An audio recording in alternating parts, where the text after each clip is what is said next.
even being detected. That's what our intel experts say about Russia. And they then started to get pushed about what the motivation was. Why did Russia do this? Take a listen. They wanted to hurt our democracy, hurt her, help him. Putin hated Secretary Clinton so much that the flip side of that coin was he had a clear preference for the person running against the person he hated so much. As the summer went on and the polls appeared to show that Secretary Clinton was going to win, the Russians sort of gave up and simply focused on trying to undermine her. Joining us now is Thomas Pickering. He's a former U.S. ambassador to Russia, is currently a fellow at the Brookings Institution, and vice chairman of Hills and Company. Ambassador, so unequivocal, you know, in a discussion that's all about parsing, especially with Comey, he was loud and proud about this. Russia hates Clinton, and that was their motivation, at least early on. Your take on that? Well, I think it's not too difficult to conclude that.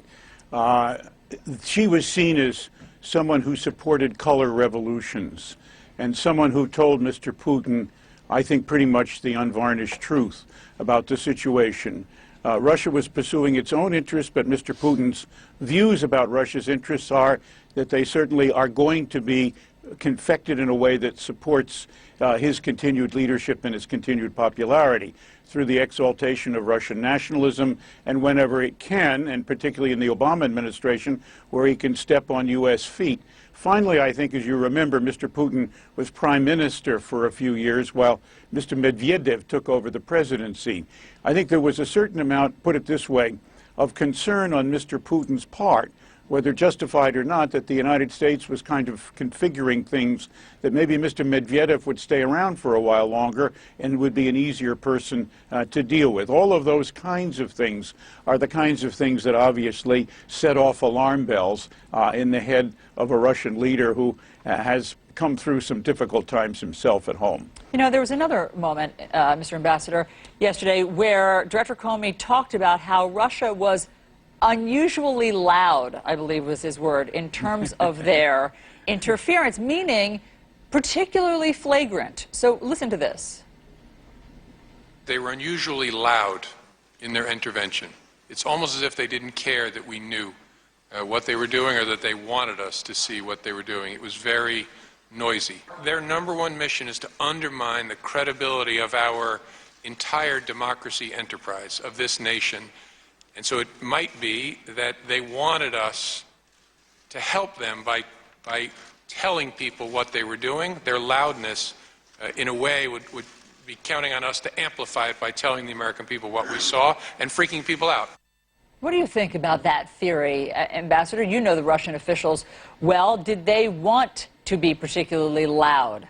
Well, I know that Russian officials have a penchant for obviously doing things very quietly and covertly when they want to, and try to do that, and then try to put in the way, put it this way, of absolute detection, false flag people, and perhaps Guccifer was a false flag, or at least an operation covered under that name that was a false flag. So some of that was there, but I agree with Director Comey, it was unusual. And it clearly was unusual because I think Mr. Putin wanted to deal, if I could put it this way, a lesson. And that lesson had important significance for him at home in terms of his own popularity. Kicking ankles for the U.S. has long been a Russian practice, particularly when things are difficult.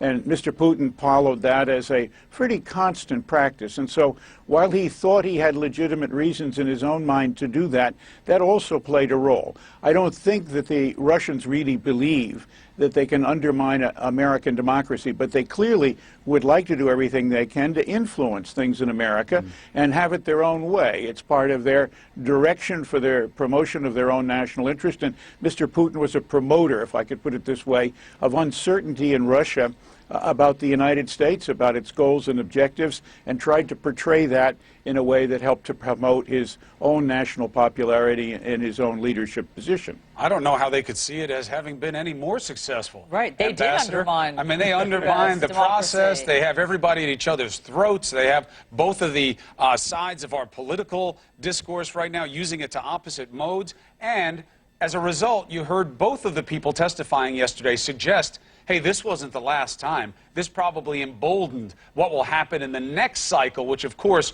reflects why we should try to learn what they did and try to fix it going forward. How real do you think the threat is that it can only get worse?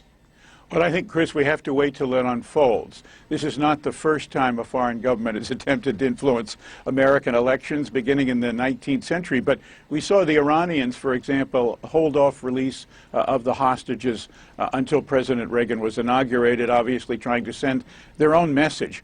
So if we sit back and presume in a naive way that foreign countries don't want to influence the United States, don't want to influence events in their favor, and don't want to pursue their national interests, even if they see that as a way of opposing the United States, then shame on us. But if we see it very clearly for the kind of threat it is and how it is playing out, then we need obviously to do everything we can to counter that threat, but also to take advantage of it, if I could put it that way.